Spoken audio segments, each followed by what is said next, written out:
Hello বন্ধুরা, সবাই কেমন আছো? আশা করি সবাই ভালো আছো। আগের দিন আমরা গিয়েছিলাম এক রিলেটিভের বিয়ে বাড়িতে। তো সেখানে গিয়ে মনে হচ্ছিল যেন আমাদেরকে কেউ চিনতেই পারছে না। তো আমরা ভেবে ফেলেছিলাম যে আমরা কি অনিমন্ত্রিত বিয়ে বাড়িতে চলে এলাম নাকি। কিন্তু তারপর বিয়েবাড়ির যে পরিবেশটা খুবই সুন্দর ছিল। আমার মা আর বাপি একটু আগে আগে চলেছে।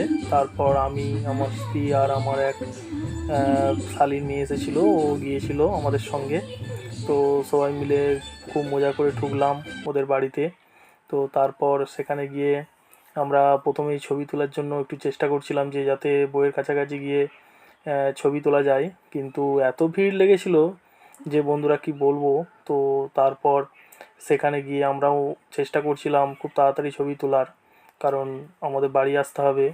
তো খাওয়া দাওয়া শেষ করতে হবে, তারপর বাড়ি আসতে হবে। তো বউ এতই ব্যস্ত ছিল যে সেভাবে ছবি তোলার প্লেস পাচ্ছিলাম না। তারপর অবশেষে পেলাম, আমার স্ত্রী একটা ছবি তুললো ওর সাথে। তারপর আমরা যখন রেডি হয়েছিলাম তারও কিছু ছবি এখানে আছে বন্ধুরা। তারপর আমার মাও আমার স্ত্রীর সঙ্গে একটি ছবি তুলেছিল। এইভাবেই